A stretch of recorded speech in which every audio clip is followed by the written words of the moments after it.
5 years ago, I was known as a traveler.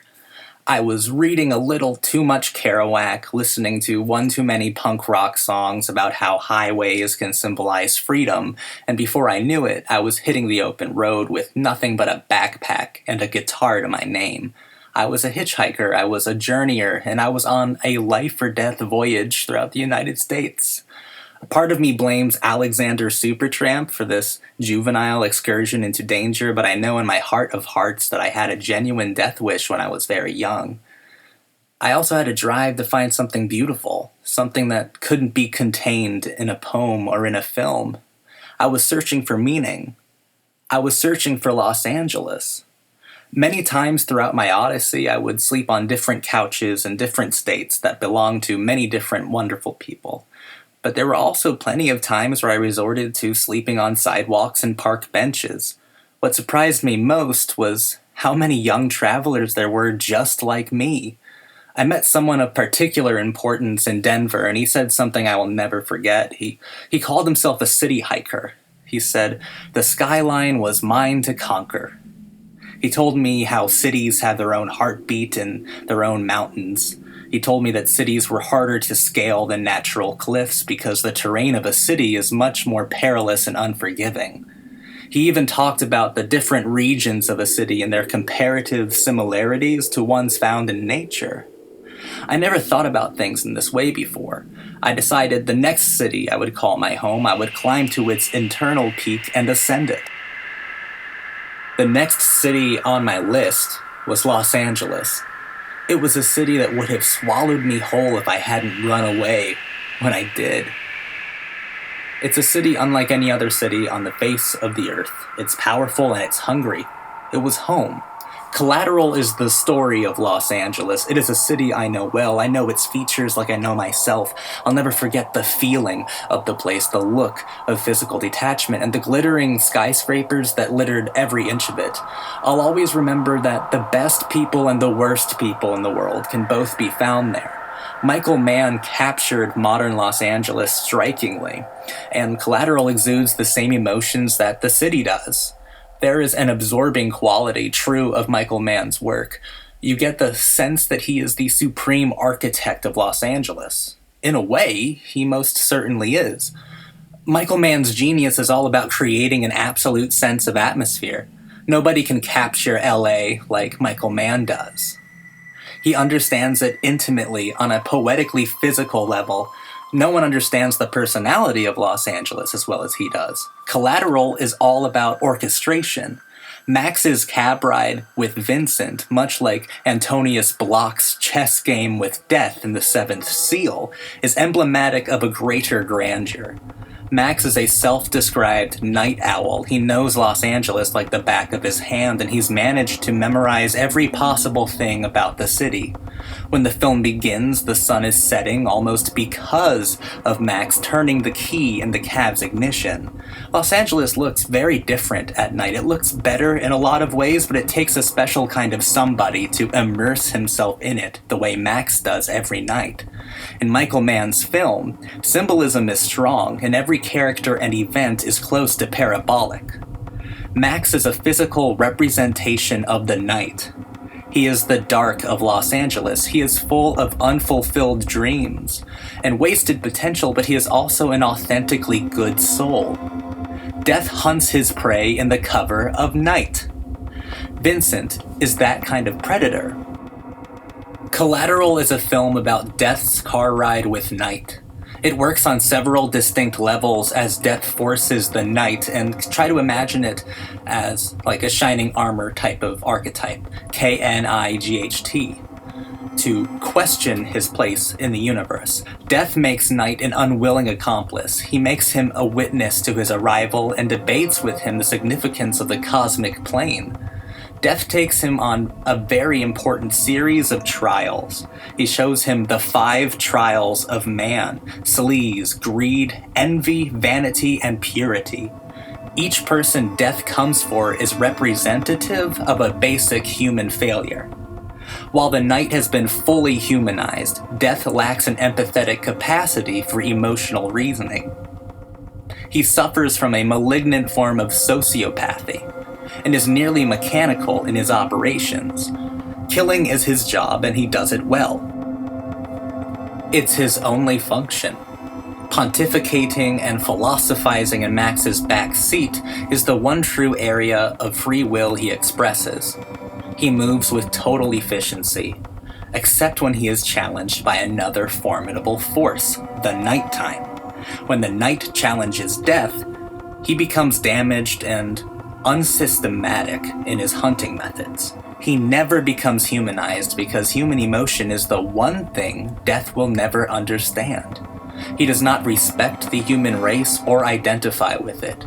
He operates on a higher cosmic plane and answers to an unseen, omnipotent force, an agency shrouded in capital D darkness. The nighttime is the only symbol that can counter death. There is nothing inherently cruel about the night. It can be full of dreams and wishes. Death recognizes the fanciful nature of the nighttime and attempts to dispel it. He wants the night to acknowledge its plight. He wants to show him the ultimate truth about the human condition. He wants to tell him about detachment and open his eyes to the unvarnished reality of man. In Death's eyes, mankind is constantly on trial and understandably found guilty of being just as cold as their creator created them to be. Death views itself as omnipresent, as some sort of all-knowing specter. Vincent can and does feel. He ignores the emotions and forgets they happened to him. He takes the night by the hand and makes his rounds. There was always something so impermanent about death, maybe in his features, almost like he understood the temporary function of his current identity. Sometimes Vincent exudes deeper feeling than Max does. Then again, sometimes death is all about emotion. Death and Night both claim to understand Los Angeles perfectly well.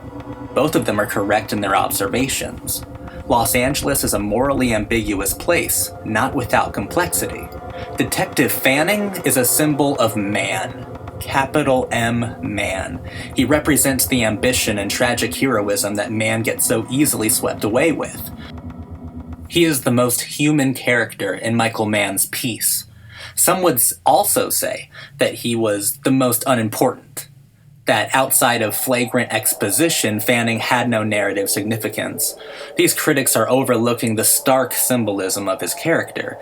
He is the potential that mankind has to be something greater than what they are. It is a potential to be great that is false and sadly unformed. Collateral is about the vitality of man despite human frailty, and Fanning is a direct symbol of this contrast. It's about man's inability to comprehend the idea of death. It's about the human impossibility of anticipating a personal extinction.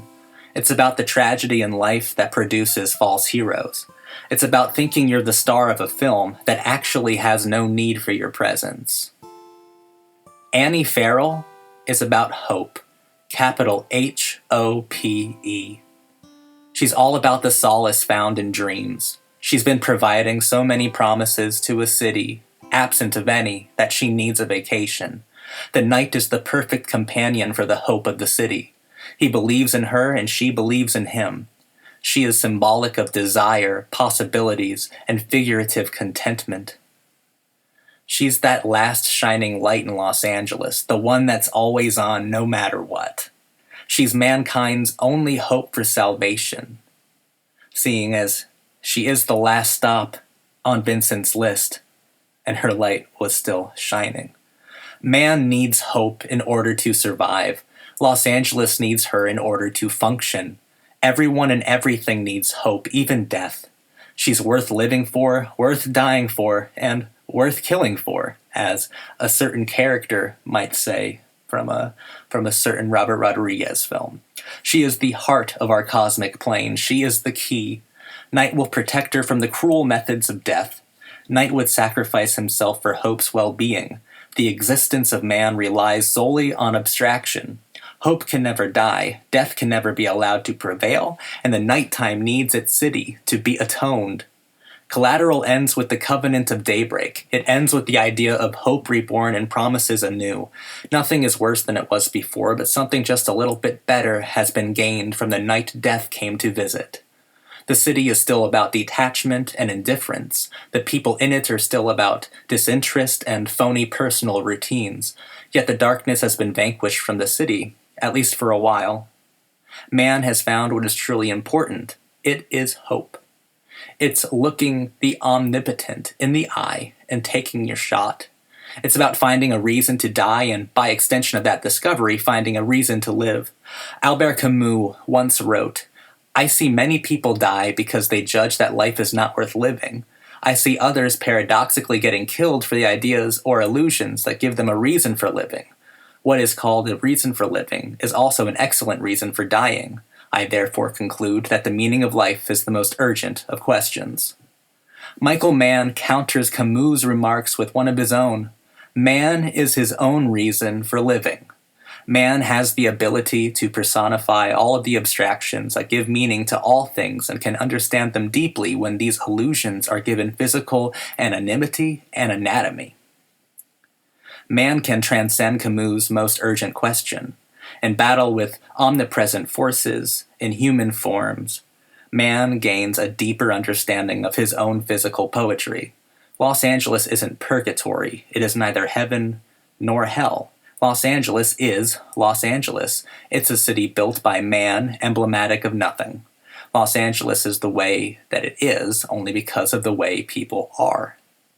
The fellow traveler I met in Denver was absolutely wrong.